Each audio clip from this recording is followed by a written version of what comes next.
പ്രശോഭിതം ഈ ജീവിതം, ആർദ്രമാം ദൈവസ്നേഹം നിറയും പൂവനം. ആതുരപൂർണ്ണ പ്രശോഭിതം ഈ ജീവിതം, ആർദ്രമാം ദൈവസ്നേഹം നിറയും പൂവനം. സ്നേഹദീപനാളമായി വിളങ്ങും ധന്യജീവിതം.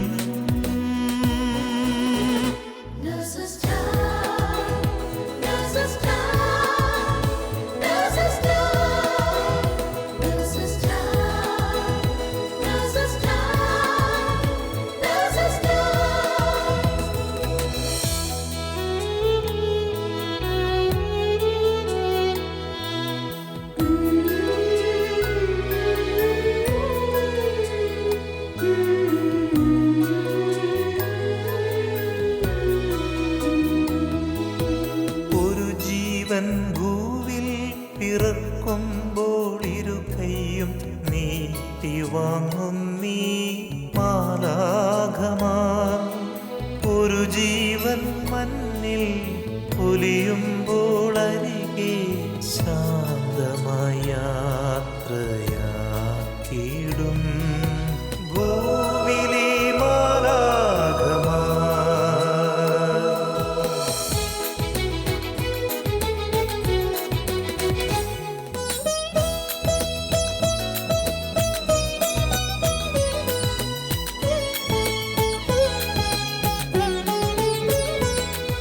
സ്വന്ത വേദനയതെല്ലാം മറന്ന സോദരർക്കായി നീക്കിവച്ചിടും ജീവിതം. നൊന്തു നീറുന്ന ജീവിതങ്ങളെ കണ്ണീർ തുടച്ചു നൽകിടുന്നിവർ സാന്ത്വനം.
Praise the Lord. ഇന്നത്തെ നേഴ്സസ് ടൈമിലേക്ക് എല്ലാ ശാലോം പ്രേക്ഷകരെയും ഏറ്റവും സ്നേഹത്തോടെ സ്വാഗതം ചെയ്യുന്നു. എൻ്റെ പേര് ട്രീസ. ഞാൻ അബുദാബിയിൽ 2010 മുതൽ കുടുംബമായി താമസിക്കുന്നു. ഇവിടെ നേഴ്സായിട്ട് വർക്ക് ചെയ്യുന്നു. എൻ്റെ പേര് ജിജി. ഞാൻ 2005 മുതൽ അബുദാബിയിൽ നേഴ്സായിട്ട് ജോലി ചെയ്യുന്നു. ഇവിടെ കുടുംബമായിട്ട് താമസിക്കുന്നു. ചേച്ചി ഈ നഴ്സിംഗ് പ്രൊഫഷൻ ഇഷ്ടപ്പെട്ട് ചൂസ് ചെയ്തതായിരുന്നോ? അതെ ട്രീസ, ഞാൻ ഇഷ്ടത്തോടു കൂടിയാണ് ഈ പ്രൊഫഷൻ തിരഞ്ഞെടുത്തത്. കാരണം മറ്റുള്ളവരെ സഹായിക്കാൻ, പ്രത്യേകിച്ച് വേദനിക്കുന്ന രോഗികളിലോട്ട് കടന്നു ചെല്ലാൻ പറ്റുമെന്ന് എനിക്കറിയാമായിരുന്നു. അതുകൊണ്ട് തന്നെ ആയിരിക്കാം എൻ്റെ ജോലി മേഖലകളിൽ ബുദ്ധിമുട്ടുകൾ ഉണ്ടാകുമ്പോഴൊക്കെ അതൊക്കെ തരണം ചെയ്യാനായിട്ട്, സ്നേഹത്തോടെ പിടിച്ചു നിൽക്കാനായിട്ട് എനിക്ക് ഒരു ഇഷ്ടം സഹായമായിട്ടുണ്ട്. ഞാൻ +2 കഴിഞ്ഞ് നേഴ്സിംഗ് പ്രൊഫഷനേക്കാൾ എനിക്ക് ടീച്ചിങ് പ്രൊഫഷനായിരുന്നു താല്പര്യം.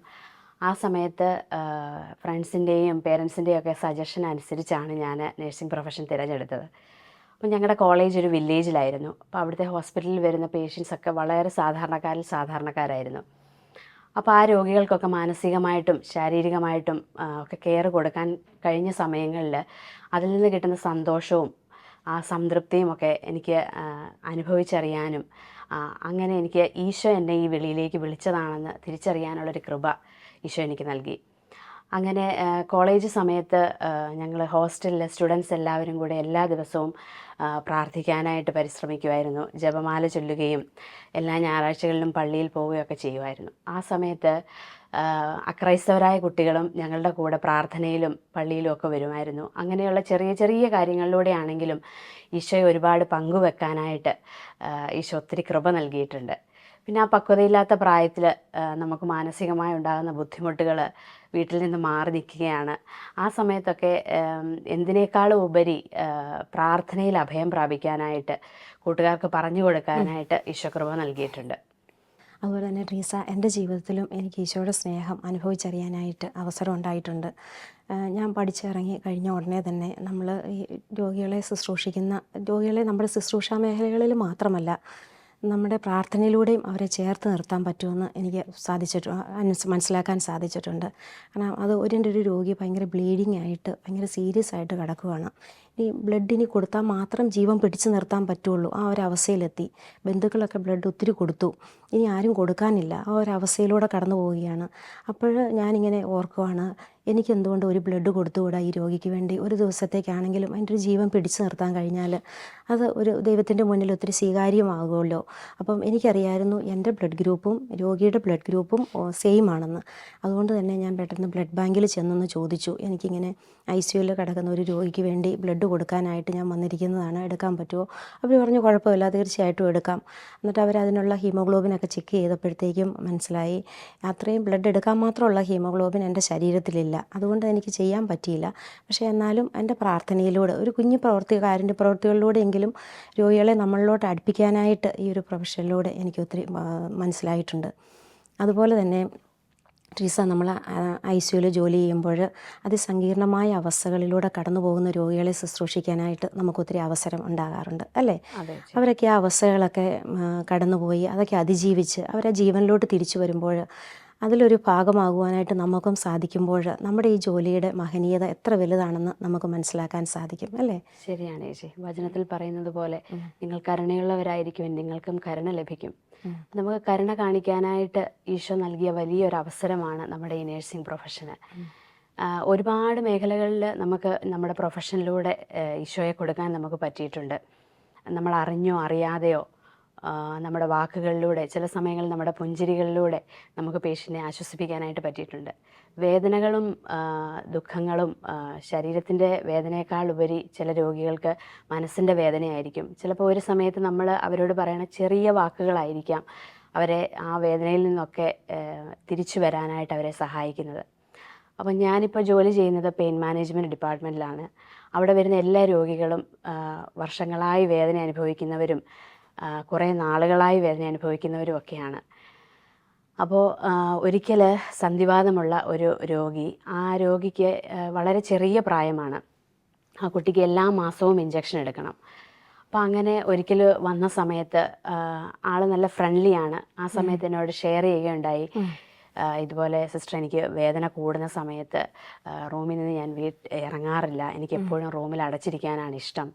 അതുപോലെ അമ്മയുടെ റൂമിൽ AC കൂടുതലാണ്, അതുകൊണ്ട് അമ്മയോട് സംസാരിക്കുന്നത് വളരെ കുറവാണ് എന്നൊക്കെ ഷെയർ ചെയ്യണ്ടായി. അപ്പോൾ എന്താണെന്നറിയില്ല, ഈശോ എന്നോട് പറയുന്നത് പോലെ തോന്നി ആ കുട്ടിയോട് പറയാനായി, നീ ഇനി അമ്മയുടെ റൂമിലൊക്കെ പോകണം, കുറച്ച് AC അടിച്ചാലും അതൊന്നും കുറച്ച് സഹനം സഹിച്ചാലും അമ്മയോട് സംസാരിക്കാനായിട്ട് നീ സമയം കണ്ടെത്തണം, ഫ്രണ്ട്സിൻ്റെയൊക്കെ കൂടെ പുറത്തു പോകണം, വീട്ടിലെപ്പോഴും അടച്ചിരിക്കാതെ. അങ്ങനെ പറഞ്ഞ് കുറേ സംസാരിച്ച് കുറേ നല്ല കാര്യങ്ങളൊക്കെ പറഞ്ഞു കൊടുത്ത് ആ കുട്ടിയെ ഞാൻ ഡിസ്ചാർജ് ചെയ്തു. പിന്നെ നെക്സ്റ്റ് വിസിറ്റിൽ ആ കുട്ടി അടുത്ത ഇഞ്ചക്ഷൻ എടുക്കാൻ വേണ്ടി വന്നപ്പോൾ എന്നെ അന്വേഷിച്ച് പിടിച്ചു വന്ന് സിസ്റ്റർ ഒത്തിരി താങ്ക്സ് ഒക്കെ പറഞ്ഞു. അപ്പോൾ ഞാൻ ഉള്ളത് പറഞ്ഞാൽ അത് മറന്നു പോയായിരുന്നു. പക്ഷെ ആ കുട്ടി വന്നപ്പോൾ ഞാൻ ഓർത്ത്, ഈശോയെ, ഒരു ചെറിയ വാക്കിലൂടെ ആണെങ്കിലും നിന്നെ പങ്കുവെക്കാൻ എനിക്ക് സാധിച്ചതിൽ ഈശോയ്ക്ക് ഞാൻ ഒരുപാട് നന്ദി പറയുകയുണ്ടായി. അങ്ങനെ ചില സമയങ്ങളിൽ നമ്മൾ നേഴ്സുമാർക്ക് മനസ്സിലാക്കാൻ ഈശോ അവസരം തരാറുണ്ട്. ഈ രോഗിയുടെ ശരീരത്തിൻ്റെ വേദനയേക്കാൾ കൂടുതൽ മനസ്സിൻ്റെ വേദനയാണ് ഇവൾക്ക് കൂടുതലെന്ന് പലപ്പോഴും നമുക്ക് തന്നെ അത് ഫീൽ ചെയ്യാറുണ്ട്, അല്ലേ ചേച്ചി? അതറിയാറുണ്ട്. കാരണം നമ്മുടെ പേഷ്യൻസൊക്കെ ഒത്തിരി സീരിയസ് ആയിട്ട് വന്നിട്ട് അവർ നല്ല സന്തോഷത്തോടു കൂടി പൂർണ്ണ ആരോഗ്യത്തോടു കൂടി ഡിസ്ചാർജ് ആയിട്ട് പോകുമ്പോൾ നമ്മൾ കർത്താവിൻ്റെ സ്നേഹം ഓരോ ദിവസവും പുതിയതാണെന്ന് അനുഭവിച്ചറിയാറില്ലേ? വിലാപം 3:22-23 പറയുന്നത് പോലെ കർത്താവിൻ്റെ സ്നേഹം ഒരിക്കലും അസ്തമിക്കുന്നില്ല, അവിടുത്തെ കാരുണ്യം അവസാനിക്കുന്നുമില്ല. ഓരോ പ്രഭാതത്തിലും അത് പുതിയതാണ്. അവിടുത്തെ വിശ്വസ്തത ഉന്നതമാണ്. ആ ഒരു വചനം ഓരോ ദിവസവും ഓരോ പേഷ്യൻസും ഇങ്ങനെ സന്തോഷത്തോടെ കടന്നു പോകുമ്പോൾ എനിക്ക് മനസ്സിലാക്കാൻ പറ്റിയിട്ടുണ്ട്. ഓരോ പുതിയ പേഷ്യൻസിനെ നമുക്ക് കിട്ടുമ്പോഴും അവരുടെ സാഹചര്യങ്ങളിലോട്ട് ഇറങ്ങിച്ചെല്ലാനായിട്ട് നമുക്ക് സാധിക്കാറുണ്ട്, അല്ലേ? നമ്മുടെ ഒരു പുഞ്ചിരിയിലൂടെ പോലും അവർക്കത് സാന്ത്വനമാകാറുണ്ടെന്ന് എനിക്ക് മനസ്സിലാക്കാറുണ്ട്. അവരുടെ ആ രോഗാവസ്ഥകളിലൂടെ മാത്രമല്ല, അവരുടെ കുടുംബ പ്രശ്നങ്ങൾ മൂലമാണ് അവരൊത്തിരി തകർന്നിരിക്കുന്നതെന്ന് നമുക്ക് മനസ്സിലാകുമ്പോൾ നമ്മുടെ ഒരു ചെറിയ ആശ്വാസ വാക്കുകൾ പോലും അവരുടെ മുഖത്ത് ഒത്തിരി പ്രത്യാശ കൊടുക്കുന്നുണ്ടെന്ന് എനിക്ക് തിരിച്ചറിയാനായിട്ടുണ്ട്. അതുതന്നെയാണ് നമ്മുടെ ഈ പ്രൊഫഷനിൽ നമുക്ക് കിട്ടുന്നൊരു സംതൃപ്തി, അല്ലേ ട്രീസ? അതെ ചേച്ചി. പണ്ടൊക്കെ പ്രാർത്ഥിക്കുമ്പോൾ ഈശോയെ എൻ്റെ ഷിഫ്റ്റ് നന്നായിട്ട് പോണേ, എൻ്റെ രോഗികളൊക്കെ നന്നായി സുഖം പ്രാപിക്കണേ, കുഴപ്പങ്ങളൊന്നുമില്ലാതെ എൻ്റെ ഷിഫ്റ്റ് അവസാനിക്കണേ, ഇങ്ങനെയായിരുന്നു നമ്മുടെ പ്രാർത്ഥനാ രീതി. പക്ഷെ നമ്മൾ നേഴ്സസ് മിനിസ്ട്രിയിൽ വന്നു കഴിഞ്ഞപ്പോൾ മുതൽ നമ്മുടെ പേഷ്യൻസ് നമ്മുടെ സ്വന്തമായി കണ്ട് അവർക്ക് വേണ്ടി പ്രാർത്ഥിക്കുവാനും നമ്മുടെ കൂടെ ജോലി ചെയ്യുന്നവർക്ക് വേണ്ടി പ്രാർത്ഥിക്കുവാനും എല്ലാവർക്കും വേണ്ടി പ്രാർത്ഥിക്കാനും ഒക്കെയുള്ള ഒരു ജ്ഞാനം ഈശോ നമുക്ക് തന്നു. ഈ മിനിസ്ട്രിയിൽ വന്നത് കഴിഞ്ഞ പിന്നെയാണ് മറ്റുള്ളവരെ പ്രാർത്ഥനയിലൂടെ കൂടുതൽ ചേർത്ത് നിർത്താവുന്നൊരു ബോധ്യം നമുക്ക് കിട്ടിയത്. അതെ, ശരിയാണ് ചേച്ചി. ചേച്ചിയുടെ ജീവിതത്തിൽ ചേച്ചിക്ക് ഈശോയെ അടുത്തറിയാൻ പറ്റിയ ഏതെങ്കിലും നിമിഷങ്ങൾ ഉണ്ടായിട്ടുണ്ടോ? ട്രീസ, ചെറുപ്പം മുതൽ തന്നെ ഈശോയോട് അടുത്ത് ജീവിക്കാൻ തന്നെ എനിക്കൊരു അനുഗ്രഹം കിട്ടിയിട്ടുണ്ട്. ഈശോയോട് ചേർന്ന് ജീവിക്കാനായിട്ട് ഈശോ എന്നെ അനുഗ്രഹിച്ചിട്ടുണ്ട്. അതുപോലെ തന്നെ ഏകദേശം 1 വർഷത്തോളമായി എൻ്റെ വയറ്റിലുണ്ടായ ഒരു അസ്വസ്ഥയെ തുടർന്ന് ഞാൻ ചെക്കപ്പിന് പോയപ്പോഴത്തേക്കും ഡോക്ടർ പറഞ്ഞു എൻ്റെ ഓവറിയിൽ ഒരു സിസ്റ്റ് ഉണ്ട്. അത് നോർമലായിട്ടുള്ളൊരു സിസ്റ്റ് അല്ല, കോംപ്ലിക്കേറ്റഡ് സിസ്റ്റ് എന്നാണ് പറഞ്ഞത്. അതുകൊണ്ട് എത്രയും പെട്ടെന്ന് തന്നെ ഒരു ഓപ്പറേഷൻ ചെയ്യണം, വെയിറ്റ് ചെയ്യുന്നത് നല്ലതല്ല എന്ന് പറഞ്ഞു. ഞാൻ ജോലി ചെയ്യുന്ന ഹോസ്പിറ്റലിൽ തന്നെ ആയതുകൊണ്ട് അവരതിൻ്റെ കോംപ്ലിക്കേഷൻസൊക്കെ എനിക്കെല്ലാം കൃത്യമായിട്ട് തന്നെ പറഞ്ഞു തന്നു. പക്ഷേ നമുക്കറിയാലോ ട്രീസ, പെട്ടെന്ന് കേൾക്കുമ്പോൾ നമുക്കതൊന്ന് ഉൾക്കൊള്ളാനായിട്ട് ഇച്ചിരി ബുദ്ധിമുട്ടാവുമല്ലോ. അപ്പോൾ പെട്ടെന്ന് ഡേറ്റ് എടുക്കണമെന്ന് പറഞ്ഞപ്പം ഞാൻ പറഞ്ഞു ഞാനൊന്ന് വീട്ടിലേക്ക് ഒന്ന് സംസാരിച്ചിട്ട് ഞാൻ തിരിച്ചു വരാം എന്ന് പറഞ്ഞു. അപ്പം പെട്ടെന്ന് തന്നെ അപ്പോയിൻമെൻ്റ് എടുത്ത് വരാൻ എന്ന് പറഞ്ഞു. അപ്പോൾ ഡോക്ടർ പറഞ്ഞു എല്ലാ ഇൻവെസ്റ്റിഗേഷൻസും പെട്ടെന്ന് തന്നെ ചെയ്യണം, MRI സ്കാനും ചെയ്യണം എന്ന് പറഞ്ഞു. അപ്പോൾ ഞാൻ വീട്ടിൽ വന്നു, ഹസ്ബൻഡുമായിട്ട് ഷെയർ ചെയ്തു. ഹസ്ബൻഡ് എൻ്റെ പ്രാർത്ഥനയിൽ ഒത്തിരി ചേർത്ത് തന്നു. ആ വിഷമഘട്ടങ്ങളിൽ അതൊക്കെ എനിക്ക് ഒത്തിരി എൻ്റെ ദൈവത്തെ അടുത്തറിയാനായിട്ട് എനിക്ക് ഒത്തിരി ഉപകാരമായി. അതുപോലെ തന്നെ കുടുംബ പ്രാർത്ഥനകൾ ഒത്തിരി തീക്ഷ്ണതയോടെ, അലസതയൊന്നുമില്ലാതെ, മടിയൊന്നുമില്ലാതെ ഒന്നും എല്ലാ ദിവസവും ചെല്ലാനായിട്ട് അതിന് എനിക്ക് ഒത്തിരി അനുഗ്രഹമായി. അതുപോലെ തന്നെ വിശുദ്ധ കുർബാനകൾ മുടക്കം കൂടാതെ വിശുദ്ധ കുർബാനയിൽ സംബന്ധിക്കുവാനും എനിക്ക് സാധിച്ചു. അതുപോലെ തന്നെ ഞാൻ വീട്ടിൽ വിളിച്ചു പറഞ്ഞു. അവരെല്ലാം എന്നെ ഒത്തിരി പ്രാർത്ഥനയിൽ ചേർത്ത് നിർത്തി. എൻ്റെ ബ്രദറും എന്നോട് പറഞ്ഞു, എൻ്റെ ഹസ്ബൻഡ് പറഞ്ഞതുപോലെ തന്നെ നമുക്ക് കുറച്ചും കൂടെ പ്രാർത്ഥിച്ച് നമുക്ക് തീരുമാനമെടുക്കാം, ഇപ്പോഴേ ഓപ്പറേഷന് വേണ്ടിയിട്ട് ഡേറ്റ് ബുക്ക് ചെയ്യേണ്ട, ആ ഒരു വ്യവസ്ഥയിലോട്ട് ഞങ്ങൾ വന്നു. അപ്പം ഞങ്ങൾ ആ സമയത്തൊക്കെ മുടക്കം കൂടാതെ നമ്മുടെ നേഴ്സസ് മിനിസ്ട്രിയിൽ പ്രാർത്ഥനയിലെല്ലാം പങ്കെടുക്കുവാനായിട്ട് തുടങ്ങി. അതുപോലെ തന്നെ MRIയുടെ റിസൾട്ട് വന്നു.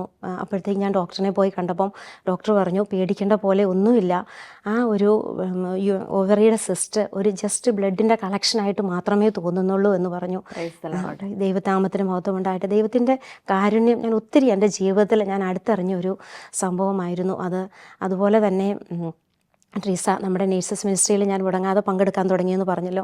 അപ്പോൾ ഒരു ദിവസം ആ പ്രെയർ ലീഡ് ചെയ്തിരുന്ന സിസ്റ്റർ പറഞ്ഞു, ഇവിടെയുള്ളൊരു സഹോദരിയുടെ യൂട്രസിൽ മുഴയുണ്ട്, അത് ഓപ്പറേഷൻ ചെയ്ത് കളയണമെന്ന് ഡോക്ടർ പറഞ്ഞിരിക്കുന്നതാണ്. പക്ഷേ ഈശോയുടെ തിരുരക്തം ഇപ്പോൾ യൂട്രസിലോട് ഒഴുകിക്കൊണ്ടിരിക്കുകയാണ്. ആ തിരുരക്തത്താൽ ഈശോ ഈ നിമിഷം സർജറി ചെയ്തുകൊണ്ടിരിക്കുകയാണ്, സർജറിയുടെ ആവശ്യം ഇനി വരുന്നില്ല എന്ന് ആ സിസ്റ്റർ പറഞ്ഞു. പ്രൈസ് ദി ലോർഡ്, നന്ദി. അപ്പോൾ തന്നെ എനിക്കറിയാമായിരുന്നു എനിക്കാണ് പരിപൂർണ്ണ സൗഖ്യം കിട്ടിയതെന്ന്. അതുപോലെ തന്നെ ട്രീസ, ഞാൻ അടുത്ത അപ്പോയിൻമെൻറ്റിന് ചെന്നപ്പോൾ ഡോക്ടർ ഈ സെയിം കാര്യം സ്ഥിരീകരിക്കുന്ന രീതിയിൽ തന്നെ പറഞ്ഞു, ഇപ്പോൾ അങ്ങനെ അസ്വസ്ഥതകളൊന്നുമില്ലല്ലോ, നമ്മുടെ സ്കാനിങ്ങിലും നമ്മൾക്ക് അങ്ങനെ പേടിക്കേണ്ട കാര്യങ്ങളൊന്നുമില്ല, അവിടെ നമുക്കിനി വെയിറ്റ് ചെയ്യാം, ഒരു 6 മാസം കഴിഞ്ഞ് ഒരു MRIയും കൂടെ ചെയ്ത് നോക്കാം, അതിനു മുമ്പ് എന്തെങ്കിലും അസ്വസ്ഥതകൾ സിംറ്റംസൊക്കെ ഉണ്ടാവുകയാണെങ്കിൽ മാത്രം വന്നാൽ മതി എന്ന് പറഞ്ഞു. അതുപോലെ തന്നെ ട്രീസ, ഞാൻ ഓർക്കുകയായിരുന്നു, ഞാൻ ഈ MRI സ്കാനിങ്ങിലും ചെക്കപ്പിനും ഒക്കെ പോകുമ്പോൾ കുഞ്ഞുങ്ങളോടും പറയുമായിരുന്നു വരുന്നു, എനിക്ക് വേണ്ടി പ്രാർത്ഥിക്കണം, എന്നാ റിസൾട്ട് ഒന്നും അറിയത്തില്ല. അപ്പോൾ അവരും പറയും പേടിക്കണ്ട, ഒട്ടും പേടിക്കണ്ട, എല്ലാം നോർമലാകും. അവരുടെ ആ ഒരു ചെറിയ വാക്കുകൾ പോലും എന്നെ ഒത്തിരി താങ്ങി നിർത്തി ആ സമയത്ത്. അപ്പോഴാണ് അന്നേരമാണ് ഞാനിങ്ങനെ ഓർക്കുമായിരുന്നു, നമ്മുടെ ദൈവം എന്ത് വിശ്വസ്തനാണ്. സങ്കീർത്തനം 46:1 പറയുന്ന പോലെ ദൈവമാണ് നമ്മുടെ അഭയവും ശക്തിയും. കഷ്ടതകളിൽ അവിടുന്ന് സുനിശ്ചിതമായ തുണയാണ്. എൻ്റെ ജീവിതത്തിൽ ഞാൻ അനുഭവിച്ചറിയുമായിരുന്നു. ശരിയാണ് ചേച്ചി, നമ്മുടെ ജീവിതത്തിൽ ബുദ്ധിമുട്ടുകൾ ഉണ്ടാകുമ്പോൾ നമ്മൾ വിചാരിക്കും എൻ്റെ ഈശോയെ എനിക്കിതൊക്കെ വന്നല്ലോ, നമ്മൾ പരാതിയൊക്കെ പറഞ്ഞു തുടങ്ങും. പക്ഷെ നമ്മൾ കുറേ കഴിഞ്ഞ് പ്രാർത്ഥനയിലൊക്കെ അടുത്ത് കഴിഞ്ഞ് നമുക്ക് പിന്നീട് മനസ്സിലാകും ഇത് ഈശോ നമുക്ക് വേണ്ടി പ്ലാൻ ചെയ്തത് ഇന്നത്തെ സഹനങ്ങൾ എൻ്റെ നാളത്തെ നന്മയ്ക്ക് വേണ്ടിയുള്ളതാണെന്ന് എനിക്ക് അനുഭവിച്ചറിയാൻ പറ്റി. അതുമല്ല ട്രീസ, ഈശോയിലോട് കൂടുതൽ ചേർന്നിരിക്കാൻ, ഈശോ എന്നെ ഒത്തിരി സ്നേഹിക്കുന്നുണ്ടെന്ന് എനിക്കിതിലൂടെ മനസ്സിലാക്കാൻ സാധിച്ചു. അതെ ചേച്ചി പറഞ്ഞത് ശരിയാണ്. ഈശോയെ അനുഭവിക്കാനും ഈശോയെ പങ്കുവയ്ക്കാനും നമ്മുടെ പ്രൊഫഷനിലൂടെയും നമ്മുടെ ജീവിതത്തിലൂടെയും നമുക്ക് ഒരുപാട് അവസരങ്ങൾ ലഭിച്ചിട്ടുണ്ട്. എനിക്ക് തോന്നുന്നു നമ്മൾ ചെറുപ്പത്തിൽ നമ്മൾ വിശ്വാസ ജീവിതത്തിൽ വളർന്നു വരുന്ന ആ വിശ്വാസമൊക്കെ നമ്മുടെ പിന്നീട് നമ്മൾക്ക് അതിൽ വിശ്വാസ ജീവിതത്തിൽ അടിയുറച്ച് നിൽക്കാനായി ഒരുപാട് ശക്തി തന്നിട്ടുണ്ട്. ഈശോ അനുഭവിച്ചറിയാൻ ഒരുപാട് അവസരങ്ങൾ എൻ്റെ ജീവിതത്തിലും ഉണ്ടായിട്ടുണ്ട്. അതിൽ ഒരു കാര്യം ഞാൻ ചേച്ചിയോട് ഷെയർ ചെയ്യാൻ ആഗ്രഹിക്കുകയാണ്. ഞങ്ങളുടെ വിവാഹത്തിന് ശേഷം 3.5 വർഷങ്ങൾക്ക് ശേഷമാണ് ഞങ്ങൾക്ക് കുഞ്ഞുങ്ങളുണ്ടാകുന്നത്. അപ്പോൾ ഈ 3.5 വർഷങ്ങൾ ഞങ്ങൾ ഒരുപാട് കുഞ്ഞുങ്ങളെ കിട്ടാൻ വേണ്ടി പ്രാർത്ഥിച്ചു. പേരൻസ് പ്രാർത്ഥിക്കുന്നു, സഹോദരങ്ങൾ പ്രാർത്ഥിക്കുന്നു, ഒരുപാട് പ്രാർത്ഥനാ സപ്പോർട്ട് ഞങ്ങൾക്ക് ലഭിക്കുകയുണ്ടായി. അങ്ങനെ ഇരിക്കുന്ന സമയത്താണ് ഞാൻ ജോലി ചെയ്തിരുന്ന സ്ഥലത്ത് എൻ്റെ കൂടെയുള്ള ഒരു കൊളീഗ്, അവൾ ആഗ്രഹിക്കാതെ പ്രഗ്നൻ്റ് ആകുന്നു. പെട്ടെന്ന് തന്നെ അവൾ മറ്റൊന്നും ചിന്തിക്കാതെ അബോർഷനെ പറ്റി ചിന്തിച്ചു തുടങ്ങി. അപ്പം മറ്റൊരു കൊളീഗ് പറഞ്ഞാണ് ഞാനിത് അറിയുന്നത്. അങ്ങനെ ആ സമയത്ത് എനിക്ക് ചേച്ചിയോടത് പറഞ്ഞറിയിക്കാൻ പറ്റുന്നില്ല, അതുപോലെയുള്ളൊരു ഭാരമായിരുന്നു മനസ്സിന്. കാരണം ഞങ്ങൾ ആ സമയത്ത് പ്രാർത്ഥിച്ച് ഒരുങ്ങിക്കൊണ്ടിരിക്കുന്ന സമയമാണ് കുഞ്ഞുങ്ങളെ ലഭിക്കാൻ വേണ്ടിയിട്ട്. അങ്ങനെ ഞാൻ ഓടി അവളുടെ അടുത്ത് ചെന്നു. അവളോട് ഞാൻ പറയുകയാണ്, നീ ഒരിക്കലും അങ്ങനെ ചെയ്യരുത്, നമ്മൾ നേഴ്സസ് ജീവൻ്റെ കാവൽക്കാരാണ്, ഒരിക്കലും ഒരു അബോർഷനെ പറ്റി നീ ചിന്തിക്കരുത്, നിനക്ക് ആ കുഞ്ഞിനെ വേണ്ടായെങ്കിൽ നീ ആ കുഞ്ഞിനെ ഞങ്ങൾക്ക് തരിക എന്ന് പറഞ്ഞ് ഞാൻ അവളുടെ അടുത്തുനിന്ന് പോയി. പിന്നെ ഞാൻ എപ്പോഴും എൻ്റെ മനസ്സിൽ ഈ കുഞ്ഞിനെ പറ്റി തന്നെ ഞാൻ ചിന്തിക്കുകയായിരുന്നു. അങ്ങനെ ഞാൻ പ്രെയർ ഗ്രൂപ്പിലൊക്കെ വിളിച്ചു പറഞ്ഞു, ഒരുപാട് പ്രാർത്ഥനാ സഹായം ചോദിച്ചു. അതിനുശേഷം എമർജൻസി ആയിട്ട് ഞങ്ങൾ നാട്ടിൽ പോവുകയായിരുന്നു. പിറ്റേ ദിവസം ഞാൻ നാട്ടിൽ പോയ സമയത്തൊക്കെ ഇതിനെപ്പറ്റി ഞാൻ ആലോചിക്കുകയായിരുന്നു. 10 ദിവസത്തെ ലീവിനായിരുന്നു ഞങ്ങൾ നാട്ടിൽ പോയിരുന്നത്. അപ്പോൾ ഞങ്ങൾ ഡോക്ടറെയൊക്കെ കണ്ടു, മെഡിസിനൊക്കെ ആയിട്ടാണ് ഞങ്ങൾ തിരിച്ചു വരുന്നത്. തിരിച്ചു വന്ന് ഡ്യൂട്ടിക്ക് കയറിയപ്പോൾ എനിക്കറിയാൻ കഴിഞ്ഞു ആ കുഞ്ഞിപ്പോൾ ഇല്ല എന്ന് എനിക്കറിയാൻ കഴിഞ്ഞു. അപ്പോൾ വളരെയധികം വിഷമം ഉണ്ടായി. എനിക്ക് ആ കുഞ്ഞിന് വേണ്ടി ഒന്നും ചെയ്യാൻ പറ്റില്ലല്ലോ എന്ന് എനിക്ക് ഭയങ്കര വിഷമമായിരുന്നു. അങ്ങനെ ഞാൻ ഈശോയുടെ പരാതി പോലെ ഞാൻ പറയുകയുണ്ടായി, ഈശോയെ ട്രീസ, നമുക്ക് വിഷമങ്ങൾ ഉണ്ടാകും. നമ്മളൊരു കുഞ്ഞിന് വേണ്ടിയിട്ട് ആഗ്രഹിച്ചിരിക്കുമ്പോൾ ഒരു കുഞ്ഞിൻ്റെ ജീവൻ പോകും, നമുക്ക് ഒത്തിരി ബുദ്ധിമുട്ടുള്ള കാര്യമാണ്. പക്ഷേ എന്നാലും ഈശോയോട് ചേർന്ന് നിൽക്കാനായിട്ട് ട്രീസയ്ക്ക് സാധിച്ചല്ലോ. അതെ ചേച്ചി, അങ്ങനെ ഞാൻ ഈശോയോട് പരാതി പോലെ പറയുക വരെ ഉണ്ടായി. ഈശോ ഇത്രയും നാളായി കാത്തിരിക്കുന്നത്, എനിക്ക് ആ കുഞ്ഞിനെ തരാതെ ആഗ്രഹമില്ലാത്ത അവൾക്ക് എന്തിനാണ് ആ കുഞ്ഞിനെ കൊടുത്തതെന്ന് പരാതി പോലെ ഞാൻ പറയുകയുണ്ടായി. കഷ്ടതകളിൽ പരാതി നമുക്ക് തോന്നും. അതിനുശേഷം നെക്സ്റ്റ് മന്ത് ഞങ്ങൾ മെഡിസിൻ എടുക്കാൻ വേണ്ടി പ്ലാൻ ചെയ്യുകയാണ്. അങ്ങനെ മെഡിസിൻ എടുക്കുന്നതിന് മുൻപേ തന്നെ ഞങ്ങൾക്കറിയാൻ കഴിഞ്ഞു ഞങ്ങൾക്ക് ഈശോ ഞങ്ങൾക്കൊരു കുഞ്ഞിനെ തരാൻ പോകുന്നു. ഹല്ലേലൂയ. ഈശോയുടെ സ്നേഹം എത്ര മനോഹരമാണ് അല്ലേ ട്രീസ? അതെ ചേച്ചി, അങ്ങനെ ഞങ്ങൾക്ക് ഈശോ ഒരു പെൺകുഞ്ഞിനെ നൽകി അനുഗ്രഹിച്ചു. അതിലൂടെ ഞങ്ങൾക്ക് ഒരു കുഞ്ഞിൻ്റെ ആത്മാവിന് വേണ്ടിയിട്ട് ഞങ്ങളെടുത്ത ആ ചെറിയ ഒരു പ്രയത്നത്തെ ദൈവം എന്തോരം മാനിച്ചു എന്ന് ഞാനും എൻ്റെ ജീവിത പങ്കാളിയും തിരിച്ചറിയുകയായിരുന്നു. അങ്ങനെ ഒരു കുഞ്ഞിന് വേണ്ടി ആഗ്രഹിച്ച് ഞങ്ങൾക്ക് ഈശോ ഇന്ന് 4 മക്കളെ നൽകി അനുഗ്രഹിച്ചു. Price the Lord. അതുപോലെ 4ാമത്തെ കുഞ്ഞിനെ സ്വീകരിക്കാനായി ഞങ്ങൾ വെയിറ്റ് ചെയ്യുന്ന സമയത്ത് 3 മക്കൾ കഴിഞ്ഞപ്പോൾ പിന്നെ ഒരു മാനുഷികമായുള്ള ചിന്തകളായിരുന്നു. ഇനിയൊരു കുഞ്ഞിനെ സ്വീകരിക്കണോ, നമുക്ക് അത് ഫൈനാൻഷ്യലി നമ്മളെ സപ്പോർട്ട് ചെയ്യും, ജോലിക്കിടയ്ക്കും നമുക്ക് ബുദ്ധിമുട്ടുകൾ ഉണ്ടാകുന്നുണ്ടല്ലോ കുഞ്ഞിനെ നോക്കാനായിട്ട്. അതെ, അങ്ങനെയുള്ള പല കാര്യങ്ങളും വന്നു കഴിഞ്ഞപ്പോൾ അതിനുള്ളൊരു ധൈര്യം ആ സമയത്തില്ലായിരുന്നു. അപ്പം ഈവൻ ഞങ്ങൾ കുടുംബ പ്രാർത്ഥനയിലായിരിക്കുമ്പോഴും ഞങ്ങളുടെ മക്കളിലൂടെ വരെ ഈശോ ഞങ്ങളോട് സംസാരിച്ചിട്ടുണ്ട്. മക്കൾ വരെയും പ്രാർത്ഥിക്കുമായിരുന്നു, അമ്മേ ഞങ്ങൾക്ക് ഒരു കുഞ്ഞുവാവെ തരാൻ ഞങ്ങൾ ഈശോയോട് പ്രാർത്ഥിക്കാം. പ്രാർത്ഥനയിൽ അവർ ഉറക്കെ തന്നെ പ്രാർത്ഥിക്കുമായിരുന്നു, ഈശോയെ ഞങ്ങൾക്ക് ഒരു വാവയെ കൂടെ തരണമേ എന്ന്. അങ്ങനെ ഇരിക്കുന്ന സമയത്ത് ആണ് ഞാൻ നേഴ്സസ് മിനിസ്ട്രിയുടെ പെന്തക്കോസ്ത പ്രോഗ്രാമിന് പോകുന്നത്. പോയി തിരിച്ചു വരുന്ന സമയത്ത് നേഴ്സസ് മിനിസ്ട്രിയിലുള്ള ഒരു ചേച്ചിയെ ഞാൻ പരിചയപ്പെട്ടു. ആ ചേച്ചി 7 മക്കളുള്ള ഒരാളായിരുന്നു.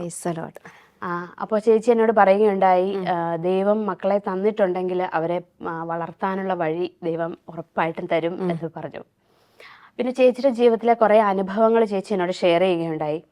അങ്ങനെ അതൊക്കെ എനിക്ക് ഒരു കുഞ്ഞിനെ സ്വീകരിക്കാനായി ഈശോ ശരിക്കും ഞങ്ങളിൽ നിന്ന് ആഗ്രഹിക്കുന്നുണ്ടെന്ന് ഞങ്ങൾക്ക് മനസ്സിലായി. ഈശോയുടെ മനസ്സിലാക്കുവാനായിട്ട് നമുക്ക് സാധിച്ചു. അങ്ങനെ സ്വീകരിക്കാനായി ഈശോയുടെ യെസ് പറഞ്ഞു. അതിനുശേഷം ഞാൻ പ്രഗ്നൻ്റ് ആയി കഴിഞ്ഞിട്ട് വീണ്ടും പരീക്ഷണങ്ങളായിരുന്നു. 6-ാം മാസത്തെ സ്കാനിങ്ങിൽ റിപ്പോർട്ട് വന്നപ്പോൾ ഡോക്ടർ പറഞ്ഞു പ്രീമച്ചുറായിട്ട് ഡെലിവർ ആകാൻ സാധ്യതയുണ്ട്. അങ്ങനെ അവരെന്നെ ഒരു ഗവൺമെൻറ് ഹോസ്പിറ്റലിലേക്ക് റെഫർ ചെയ്തു. ആ സമയത്ത് ഭയങ്കര വിഷമമായിരുന്നു. ഈശോയെ, ഞാൻ നിന്നോട് യെസ് പറഞ്ഞിട്ട് നീ എനിക്ക് പിന്നെയും വേദനകളാണല്ലോ തരുന്നത് എന്ന് ഈശോയോട് ഞാൻ പരാതി പറഞ്ഞു. അങ്ങനെ പെട്ടെന്ന് എനിക്ക് അന്നപ്പോൾ തോന്നിയത് നേഴ്സിംഗ് കൂട്ടായ്മയിലുള്ള നേഴ്സസ് മിനിസ്ട്രിയിലെ കൂട്ടായ്മയിലുള്ള ചേച്ചിയെ വിളിക്കാനാണ് എനിക്ക് തോന്നിയത്. അങ്ങനെ ഞാൻ ചേച്ചിയെ വിളിച്ചു കഴിഞ്ഞപ്പോഴത്തേക്കും ചേച്ചി പറഞ്ഞു, നീ മക്കളെ സ്വീകരിക്കുമ്പം പരീക്ഷണങ്ങളെ നേരിടാൻ തയ്യാറായിരിക്കണം എന്ന് പറഞ്ഞു. പിന്നെ ചേച്ചി കൂട്ടായ്മയിലുള്ള വേറെ നേഴ്സുമാരും എന്നെ വിളിക്കുകയും പ്രാർത്ഥനയിൽ ഒരുപാട് സപ്പോർട്ട് ചെയ്യുകയും ചെയ്തു. അങ്ങനെ 22-ാമത്തെ ആഴ്ചയിൽ ഡെലിവർ ആകുമെന്ന് പറഞ്ഞ എന്നെ തമ്പുരാന് 34 ആഴ്ച വരെ ഒരു കുഴപ്പങ്ങളും ഇല്ലാതെ പൂർണ്ണ വളർച്ചയെത്തിയ ഒരു കുഞ്ഞിനെ നൽകി ഞങ്ങളെ അനുഗ്രഹിച്ചു. ദൈവനാമത്തിന് മഹത്വം ഉണ്ടാകട്ടെ. Price the Lord. കർത്താവിൻ്റെ ദാനമാണ് മക്കൾ, ഉദരഫലം ഒരു സമ്മാനം എന്ന് സങ്കീർത്തനം 127:3 പറയുന്ന വചനം ഞങ്ങളുടെ ജീവിതത്തിൽ ഞങ്ങളെ രുചിച്ചറിയുകയായിരുന്നു. Praise the Lord. ട്രീസ, ഈശോയുടെ സ്നേഹം അനുഭവിച്ചറിയുമ്പോൾ അവിടുത്തെ കൃപകളും ദാനങ്ങളും എത്ര വലുതാണെന്ന് നമ്മൾ തിരിച്ചറിയുകയാണല്ലോ. ഈശോയുടെ കാരുണ്യം തന്നെയാണല്ലോ അത്. അതെ ചേച്ചി, ഈശോയുടെ ഈ സ്നേഹവും കരുണയും എല്ലാവരും അറിയുവാനിടയാകട്ടെ.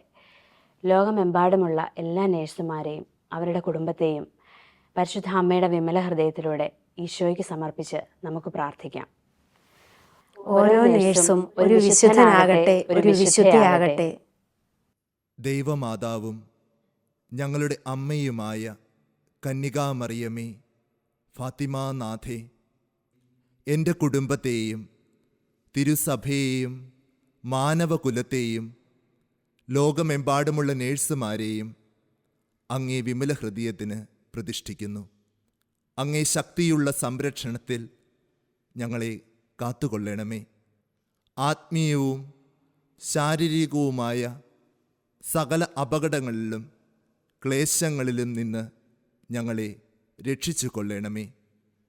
എല്ലാറ്റിലും ദൈവേഷ്ടം കണ്ടെത്തി നിറവേറ്റുവാനും യേശുവിൻ്റെ തിരുഹൃദയത്തിന് പ്രീതികരമായ വിധത്തിൽ ജീവിച്ച് സ്വർഗഭാഗ്യത്തിൽ എത്തിച്ചേരുവാനും കാരുണ്യനാഥേ, ഞങ്ങളുടെ സ്നേഹമുള്ള അമ്മേ, ഞങ്ങളെ സഹായിക്കണമേ. ആമേൻ.